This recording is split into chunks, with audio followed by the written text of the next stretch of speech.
ETF index mutual funds నేర్చుకుని stock మార్కెట్లో రాణించాలనుకుంటున్నారా? వెంటనే ఈ నెంబర్కి కాల్ చేయండి. తమిళనాడులో ఇప్పుడు సంచలనంగా మారినటువంటి విజయ్ ఎప్పుడు ముఖ్యమంత్రి కాబోతున్నాడు?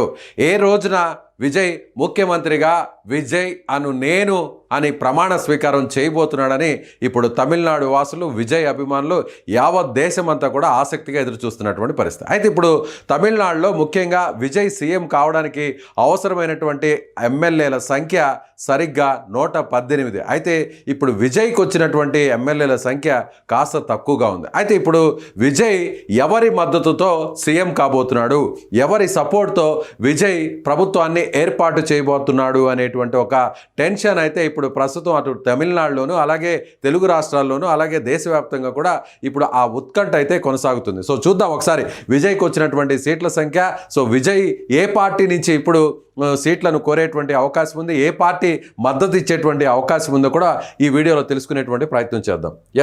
విజయ్కి సంబంధించి కూడా ఇప్పుడు ప్రస్తుతం సీఎం కావడం అనేది చాలా స్పష్టంగా అయితే కనిపిస్తుంది. అందులో ఎలాంటి అనుమానాలు లేవు. అయితే సింగిల్ పార్టీగా ఇప్పుడు విజయ్ పార్టీకి సంబంధించి చూసినట్లయితే టీవీకే పార్టీకి వచ్చినటువంటి ఓట్లను, సీట్లను ఒకసారి మనం పరిశీలించినట్లయితే టీవీకే పార్టీ దాదాపుగా ఇప్పుడు ప్రస్తుతానికి ఇది ఎలక్షన్ కమిషన్ ఆఫ్ ఇండియాకి సంబంధించినటువంటి రిజల్ట్స్ వెబ్సైట్. ఈ వెబ్సైట్లో ప్రజెంట్ ఇప్పుడు యాజ్ ఆఫ్ నౌ ఉన్నటువంటి లేటెస్ట్ అప్డేట్స్ చూసినట్లయితే 108 సీట్లను విజయ్ పార్టీ కైవసం చేసుకుంది. సో విజయ్ పార్టీ 108 సీట్లను కైవసం చేసుకుంది. డిఎంకే పార్టీ 2వ స్థానంలో 59 సీట్లను, అలాగే అన్నా డిఎంకే పార్టీ 47 సీట్లను 3వ స్థానంలో కైవసం చేసుకున్నటువంటి పరిస్థితి. అయితే ఇప్పుడు ఆ తర్వాత 4వ ప్లేస్లో ఇండియన్ కాంగ్రెస్ ఉంది. సో కాంగ్రెస్ పార్టీ 5 స్థానాల్లో గెలుపొందింది. అదేవిధంగా పిఎంకే పార్టీ 4 స్థానాల్లో గెలుపొందింది. అలాగే ఐయుఎంఎల్ అనే పార్టీ కూడా 2 స్థానాల్లో గెలుపొంది. ఓవరాల్గా అసలు తమిళనాడులో ఉన్నటువంటి సీట్ల సంఖ్య ఎంత, ఏ పార్టీ ఎన్ని స్థానాలు గెలుపొందిందో ఒక్కసారి చూసేటువంటి ప్రయత్నం అయితే చేద్దాం. ఇక్కడ మనం చూడవచ్చు తమిళ వెట్రి కజగం అంటే టీవీకే పార్టీ మొత్తం దాదాపుగా 108 స్థానాలను కైవసం చేసుకుంది. అలాగే డిఎంకే వచ్చేసి 59 స్థానాలను, సో అన్నా డిఎంకే 47, కాంగ్రెస్ పార్టీ 5 స్థానాలు, అలాగే పిఎంకే పార్టీ 4 స్థానాలు, ఇండియన్ ముస్లిం లీగ్ ఐయుఎంఎల్ ఒక 2 స్థానాలను కైవసం చేసుకుంది. సో అదేవిధంగా చూసినట్లయితే కమ్యూనిస్ట్ పార్టీ ఆఫ్ ఇండియా అంటే సిపిఎం పార్టీ 2 స్థానాలను కైవసం చేసుకుంది. సో సిపిఐ పార్టీ ఇక్కడ మనం చూసినట్లయితే 2 స్థానాలను కైవసం చేసుకుంది. అదేవిధంగా విసికే పార్టీ అంటే విడుతలై చిరుతైగల్ కచ్చి అనేటువంటి పార్టీ 2 స్థానాలు. సో అదేవిధంగా సిపిఐఎం అంటే సిపిఎం పార్టీ 2 స్థానాలు, బీజేపీ కేవలం 1 స్థానం మాత్రమే కైవసం చేసుకుంది. సో డిఎండికే అంటే దేశీయ మురుపోక్కు ద్రవిడ కజగం అనే పార్టీ 1 స్థానము, అలాగే అమ్మ మక్కల్ మున్నేట్ర కజగం అనేటువంటి పార్టీ 1 స్థానం ఇక్కడ కైవసం చేసుకుంది. మొత్తం 234 స్థానాలు. 230 స్థానాల్లో విజయ్ సీఎం కావడానికి ఎన్ని స్థానాలు అవసరము అంటే ఇక్కడ మనం పరిశీలించినట్లయితే విజయ్కేమో 108 వచ్చాయి, కానీ సీఎం కావాలంటే అక్కడ అవసరమైనటువంటి స్థానాల సంఖ్య ఒకసారి మనం చూసినట్లయితే 118 అవసరం. సో ఇప్పుడు విజయ్కి 108 వచ్చాయి కాబట్టి ఇప్పుడు విజయ్ 108, కావాల్సిన స్థానాలు 118 అంటే ఇప్పుడు అవసరం 10 స్థానాలు కావాలి. 10 స్థానాలు, 10 మంది ఎమ్మెల్యేలు ఇప్పుడు విజయ్కి ఎవరు సపోర్ట్ చేయబోతున్నారు, ఏ పార్టీకి సంబంధించినటువంటి ఎమ్మెల్యేలు విజయ్కు మద్దతు ఇచ్చేటువంటి అవకాశం ఉందో ఒకసారి మనం పరిశీలన చేసినట్లయితే కాంగ్రెస్ పార్టీ 5 స్థానాలు, అలాగే కాంగ్రెస్ పార్టీతో పాటుగా డిఎంకే అంటే ఇప్పుడు వరకు పొత్తులుగా ఒక కూటమిగా ఏర్పాటై పోటీ చేశాయి. తమిళనాడులో ఇక్కడ ఉన్నటువంటి పార్టీలన్నీ కూడా ఒంటరిగా ఎక్కడా పోటీ చేయలేదు. ఒక్క విజయ్ పార్టీ మాత్రమే, టీవీకే పార్టీ మాత్రమే ఒంటరిగా పోటీ చేసింది. 234 స్థానాల్లో గాను 1 స్థానం మినహా అక్కడ నామినేషన్ రిజెక్ట్ అవడంతో ఈ 233 స్థానాల్లో విజయ్ పోటీ చేశారు. అయితే ఇప్పుడు ఇక్కడ చూసినట్లయితే డిఎంకే పార్టీకి సంబంధించి కూడా ఆ కూటమిగా ఏర్పడినప్పుడు డిఎంకే పార్టీ కూటమిలో చూసినట్లయితే చూస్తే ఇక్కడ డిఎంకే, కాంగ్రెస్ పార్టీ, అదేవిధంగా విసికే పార్టీ, అదేవిధంగా సిపిఐ పార్టీ, అలాగే ఐయుఎంఎల్ పార్టీ, అలాగే సిపిఐ పార్టీ. ఇవన్నీ కూడా ఒక కూటమిగా ఏర్పడాయి. ఇవన్నీ కూడా కాంగ్రెస్ డిఎంకే కూటమిగా ఏర్పడి పోటీ చేశాయి. ఇప్పుడు ఈ కూటమిలో ఉన్నటువంటి వారికి వచ్చినటువంటి సీట్ల సంఖ్యను ఒకసారి మనం చూసినట్లే 5, 7, 9, 2, 11, 13 స్థానాలు ఒక్క డిఎంకే మినహాయిస్తే మిగిలినటువంటి కాంగ్రెస్తో సహా 13 స్థానాలు అటువైపు ఉన్నటువంటి కూటమిలో ఉన్నాయి, అంటే ఎస్పీఐ కూటమిలో ఉన్నాయి. ఇక అన్నా డిఎంకే సంబంధించినటువంటి కూటమిని ఒకసారి మనం పరిశీలించినట్లయితే అన్నా డిఎంకే కూటమిలో చూసినట్లయితే మనం చూడొచ్చు 47 స్థానాలు అన్నా డిఎంకే, అందులో పిఎంకే ఉంది. సో బీజేపీ కూడా అక్కడ ఒక స్థానాన్ని కైవసం చేసుకుంది. ఏఎంకే పార్టీ ఒక స్థానాన్ని, అంటే అన్నా డిఎంకే కూటమిలో వేరే పార్టీలకు సంబంధించినటువంటి ఎమ్మెల్యేలు తక్కువ మంది ఉన్నారు. అన్నా డిఎంకేలో మాత్రమే 47 మంది ఉన్నారు. పిఎంకే పార్టీకి సంబంధించి 4 ఉన్నారు. బీజేపీలో 1 ఉన్నారు. అదేవిధంగా ఏఎంకే పార్టీకి సంబంధించి 1 ఉన్నారు. కాబట్టి అన్నా డిఎంకేకు దూరంగా ఉండాలనేటువంటి పరిస్థితి ఒకవేళ విజయ్ నిర్ణయం తీసుకున్నా, డిఎంకే పార్టీకి దూరంగా ఉండాలని విజయ్ నిర్ణయం తీసుకున్నా, ఈ 2 పార్టీలకు ఇక్కడ అధికారం ఇవ్వకూడదు, ఈ 2 పార్టీలకు వ్యతిరేకంగానే తాను టీవీకే పార్టీని ఏర్పాటు చేశారని ప్రచారంలో నిర్వహించినటువంటి ఆ సభల్లో ఆయన పదే పదే చెప్పుకొచ్చారు. ఇప్పుడు అన్నా డిఎంకే సపోర్ట్ లేకుండా ఎవరెవరు విజయ్కి సపోర్ట్ చేస్తారో ఒకసారి మనం చూసేటువంటి ప్రయత్నం చేస్తే ఇక్కడ చాలా స్పష్టంగా మనకు కనిపిస్తున్నటువంటి విషయం ఏంటంటే టీవీకే పార్టీ సో మిగిలినటువంటి 10 అవసరం. ఈ 10 ఎవరి దగ్గర నుంచి తీసుకునే అవకాశాలు ఎక్కువగా ఉన్నాయంటే పిఎంకే, అన్నా డిఎంకేలో పోటీ చేసినటువంటి పిఎంకే నేను రెడీగా ఉన్నాను, మీతో రావడానికి సిద్ధంగా ఉన్నానని చెప్తోంది. అదేవిధంగా కాంగ్రెస్ పార్టీ కూడా 5 స్థానాల్లో గెలుపొందింది. సో ఇక్కడే మనకు 9 వస్తున్నాయి. అదేవిధంగా సిపిఐ 2, సిపిఎం 2. సో పిఎంకే అంటే అన్నా డిఎంకే ఉన్న కూటమి, అంటే ఈ కూటమికి సంబంధం లేకుండా వేరే కూటమిలో ఉంది కాబట్టి పిఎంకేని ప్రస్తుతాన్ని పక్కన పెట్టినా కూడా కాంగ్రెస్ పార్టీ 5 స్థానాలు, సిపిఐ పార్టీ 2 స్థానాలు, సిపిఎం పార్టీ 2 స్థానాలు, ఐయుఎంఎల్లో కూడా 2 స్థానాలు ఉన్నాయి. కాబట్టి ఇక్కడ మనకి కాంగ్రెస్ 5, 7, 9, 2, 11. ఒకవేళ ఈ 11 ఇక్కడ వస్తే సో అక్కడ 119 స్థానాలు విజయ్కు వస్తాయి. కాబట్టి కాంగ్రెస్ మద్దతుతో విజయ్ కలిసేటువంటి అవకాశాలు అయితే స్పష్టంగా కనిపిస్తున్నాయి. ఇప్పుడు కూడా కాంగ్రెస్ కూడా దానికి సంబంధించి కూడా మంతనాలు జరుగుతుంది. ఇప్పటికే రాహుల్ గాంధీ కూడా విజయ్కి నేరుగా ఫోన్ చేసి ఆయన అభినందనలు కూడా తెలిపినటువంటి పరిస్థితి. అయితే దాదాపు ఒక 15 సంవత్సరాల నుంచి అటు డిఎంకే పార్టీ, కాంగ్రెస్ పార్టీ 2 కూడా కలిసి ఉన్నాయి. 2 కూడా కలిసి కూటమిగా పోటీ చేశాయి.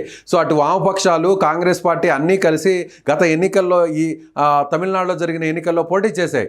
అలాంటి సందర్భంలో డిఎంకేను కాదనుకొని ఇప్పుడు కాంగ్రెస్ పార్టీ టీవీకే వైపు వస్తుందా అనేది ఇప్పుడు పెద్ద ప్రశ్నగా మారింది. అయితే ఇప్పుడు శాశ్వతంగా ఒకవేళ కాంగ్రెస్ కానీ డిఎంకేను వదులుకుంటే తప్ప టీవీకే వైపు వచ్చే పరిస్థితి లేదు. నిజంగా టీవీకే వైపు వస్తే టీవీకే ఇప్పుడు కాంగ్రెస్తో కలవడానికి సిద్ధంగా ఉంది అంటే సో విజయ్కి సంబంధించినటువంటి తండ్రి చంద్రశేఖర్ ఇప్పటికే కాంగ్రెస్తో కలవడానికి తాము సిద్ధంగా ఉన్నట్టుగా సంకేతాలు పంపారు. దానికి సంబంధించినటువంటి చర్చలు, మంతనాలు కూడా ప్రస్తుతం నడుస్తున్నట్టుగా తెలుస్తుంది.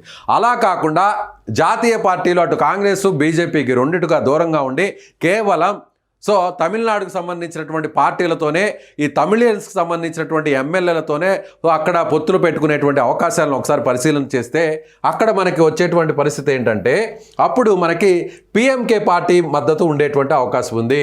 అప్పుడు పిఎంకేకి సంబంధించి అన్నా డిఎంకే కూటమిలో ఉన్నా కూడా ఇది కూడా తమిళ పార్టీ కాబట్టి పిఎంకే పార్టీకి వచ్చినటువంటి స్థానాలు వచ్చి 4. సో అదేవిధంగా వీసీకే పార్టీకి వచ్చినటువంటి స్థానాలు 2. ఒకవేళ సిపిఐ, సిపిఎంను కలుపుకుంటే 2, సిపిఎం 2. అలా చూసినట్లయితే అక్కడ అలాగే లోకల్గా ఉన్నటువంటి ముస్లిం లీగ్ పార్టీని కూడా కలుపుకుంటే 2.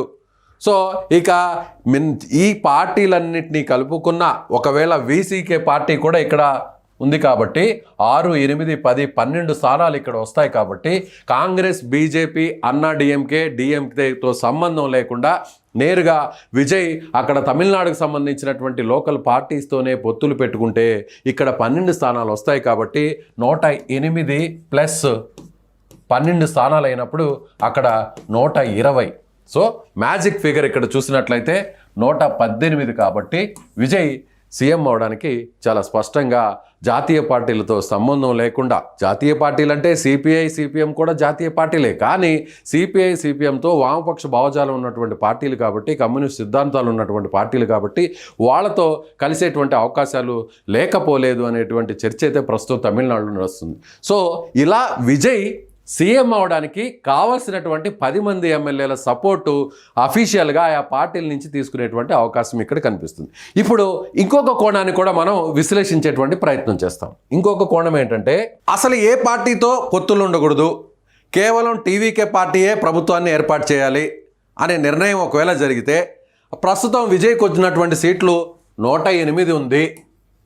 మ్యాజిక్ ఫిగర్ కావాల్సినటువంటి సీట్లు 118 ప్రభుత్వాన్ని ఏర్పాటు చేయాలంటే ఇక్కడ 10 స్థానాలు అవసరం కాబట్టి ఈ 10 స్థానాలు ఎక్కడి నుంచి తీసుకోవాలి అనేటువంటిది ఇప్పుడు ప్రస్తుతం జరుగుతున్న చర్చ. అది ఎక్కడి నుంచి అంటే, అన్నా డిఎంకే పార్టీ నుంచి లేదా డిఎంకే పార్టీ నుంచి కాస్త చీలిక వచ్చి వాళ్ళలో ఉన్న ఎమ్మెల్యేలు బయటకు వచ్చి బహిరంగంగా విజయ్కు మద్దతు తెలిపితే, విజయ్ పార్టీలో జాయిన్ అయితే అందుకు విజయ్ ఒప్పుకుంటారా? సో పార్టీ సిద్ధాంతాలను కాదని బయటకు వచ్చి అక్కడ అఫీషియల్గా కాకుండా అనఫీషియల్గా వాళ్ళలో చీలిక వచ్చి, డిఎంకేకి సంబంధించి 60 మంది ఎమ్మెల్యేలు ఉన్నారు, అన్నా డిఎంకేకి సంబంధించి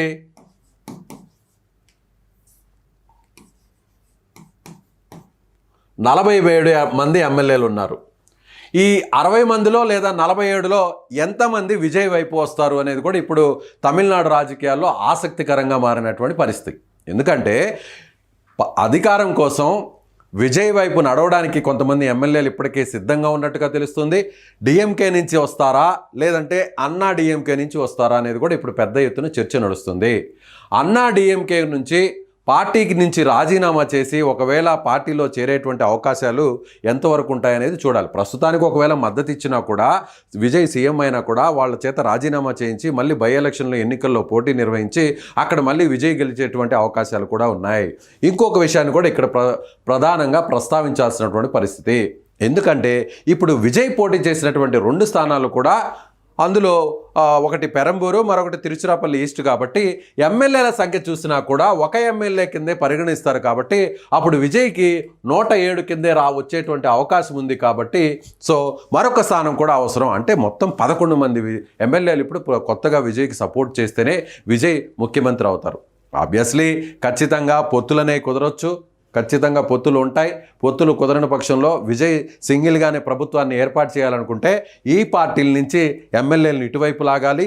అది డిఎంకే అయినా ఉండొచ్చు లేదా అన్నా డిఎంకే పార్టీ నుంచి అయినా ఇటువైపు అయినా ఉండాలి. కానీ ఈ సాంప్రదాయ రాజకీయాలను విజయ్ కొనసాగిస్తాడా లేదనేది కూడా చూడాల్సినటువంటి పరిస్థితి. ఎందుకంటే ఇప్పటివరకు కూడా పార్టీలని ఈ పార్టీల నుంచి ఆ పార్టీలోకి జంప్ జిలానీలు జరుగుతూనే ఉన్నాయి. ఈ జంపింగ్ జిలానీస్ని ఈ విజయ్ ఎంకరేజ్ చేస్తారా లేదా అనేది కూడా చూడాల్సినటువంటి పరిస్థితి. అలా కాకుండా అఫీషియల్గా పార్టీలతో పొత్తులు పెట్టుకొని వాళ్ళకి మిత్రధర్మంలో భాగంగా కొన్ని మంత్రి పదవులను కేటాయించి క్యాబినెట్లోకి తీసుకుంటారా, లేదంటే సాంప్రదాయ రాజకీయాల్లో భాగంగా ఇప్పటి వరకు జరుగుతున్నటువంటి ఇలాంటి కార్యక్రమాలు అంటే దాటుడు వ్యవహారాలు అంటే జంపింగ్లు కూడా విజయ్ ప్రోత్సహిస్తాడా లేదంటే కొత్త రాజకీయాలకు తెరతీస్తాడా అనేది కూడా మనం వేచి చూడాల్సినటువంటి పరిస్థితి. ఏది ఏమైనా విజయ్ సీఎం కావడం 100% పక్కా.